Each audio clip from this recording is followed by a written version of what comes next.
If AOC got to write history books and they said, why did people sneak into America? Oh, climate change. Climate change is different because we have an expiration date.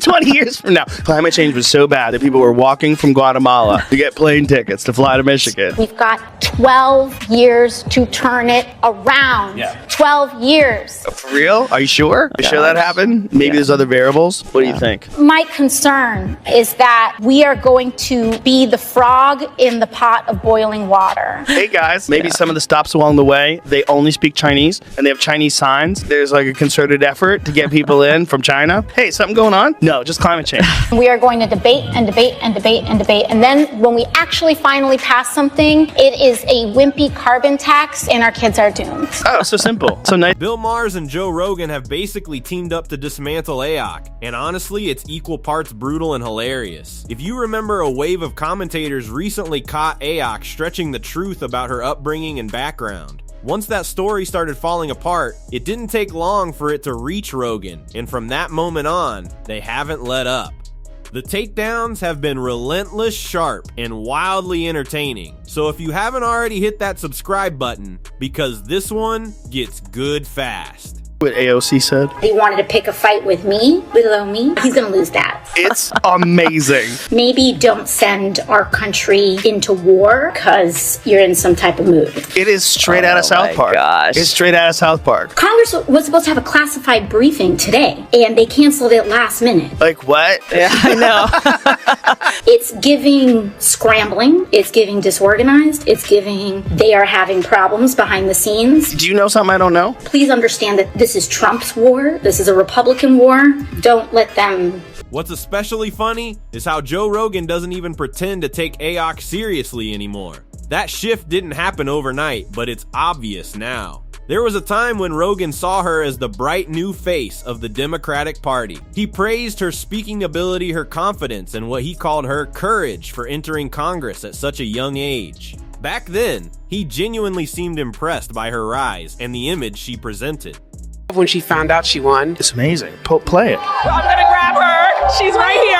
I can't let you go. It's like one of the realest moments. And look, people are angry. 28-year-olds, what the f does she know? What she doesn't know, she'll learn. Maybe she knows a lot. I like the fact she wasn't supposed to win. I like the fact that the guy who was an incumbent was a 10-term incumbent. Yeah. And that he spent 10-1 versus on her. Yeah. How much money she spent? 10-1. And grassroots got her elected, man. And that can happen. Dude, she's a kid. Yeah, and she's pretty. She's a pretty young 20. Yes, that was the same Joe Rogan fully sold on the idea that AOC represented something fresh and promising. And to be fair, he wasn't alone. A lot of people were intrigued by her story. But once the cracks started showing, once the carefully managed image began to unravel, Rogan's tone changed fast. Admiration turned into skepticism. Praise turned into mockery. He no longer sees a fearless reformer, he sees someone playing a role, a politician fluent in buzzwords and sound bites, but unable to handle real scrutiny. And now, Rogan isn't pulling punches. Whether on his podcast or anywhere else, his critiques are sharper, more direct, and far more entertaining.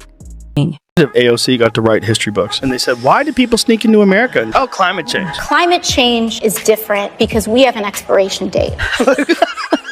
20 years from now. Climate change was so bad that people were walking from Guatemala to get plane tickets to fly to Michigan. We've got 12 years to turn it around. Yeah. 12 years. For real? Are you sure? Are you sure that happened? Maybe there's other variables? What do you think? My concern is that we are going to be the frog in the pot of boiling water. Hey guys, maybe some of the stops along the way, they only speak Chinese and they have Chinese signs. There's like a concerted effort to get people in from China. Hey, something going on? No, just climate change. We are going to debate and debate and debate and debate. And then when we actually finally pass something, it is a wimpy carbon tax and our kids are doomed. Oh, so simple. So nice to be able to just... If you've seen the compilation clips floating around, none of this is surprising. AOC has a habit of making bold, illogical claims and delivering them with absolute confidence. Take her infamous line about solving climate change in 12 years, as if global systems follow congressional timelines, or her insistence that mass migration is driven by climate change rather than economic collapse, corruption, or violent regimes. Early on, you could excuse some of this as inexperience. Young, new, idealistic.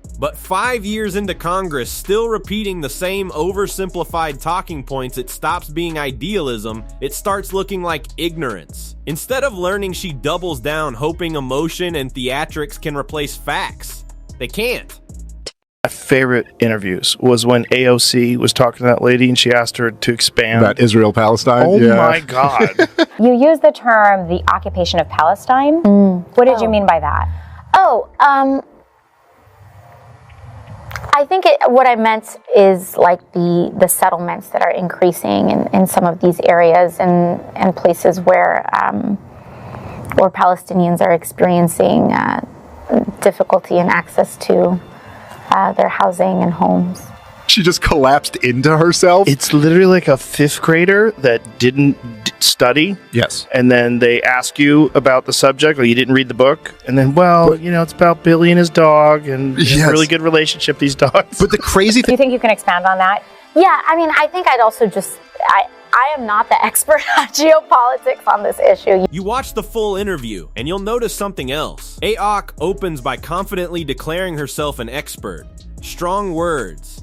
But the moment she's pressed with real questions, the confidence evaporates. That pattern is hard to ignore. Take her out of an echo chamber where she's railing against Donald Trump and put her in a setting that demands substance, and she folds. Every time. She thrives on applause, not debate.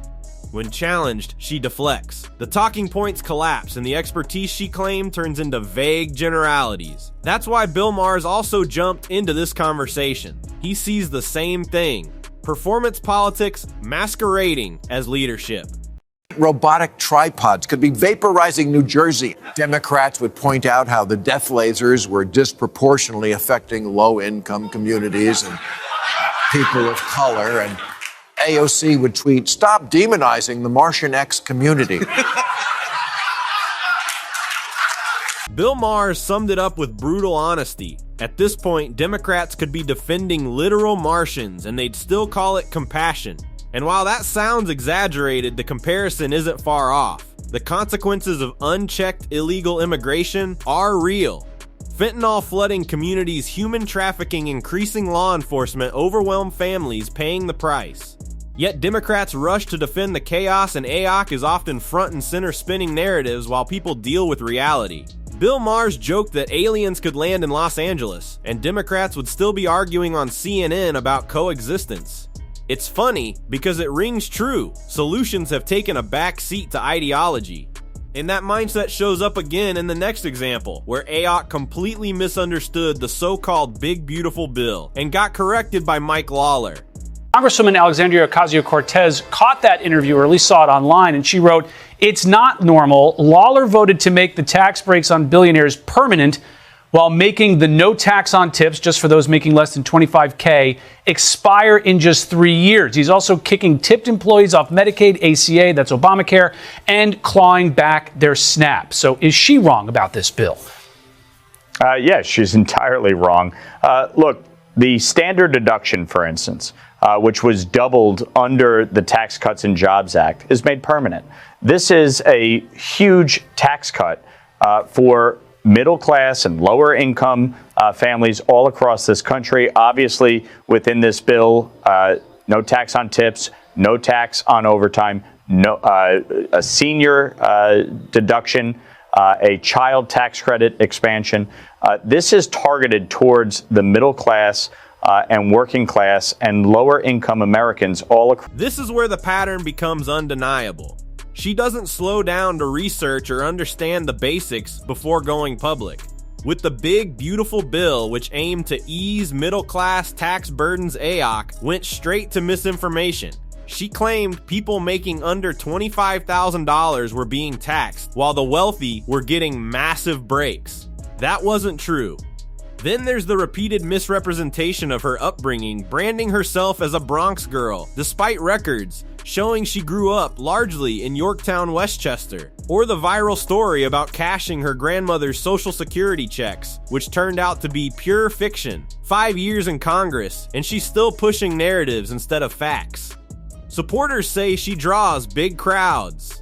Bill Maher has a response to that too. What about the big crowds that come out to you when you're talking in a festival or wherever they are? I think it's because I think Bernie showed up at Coachella.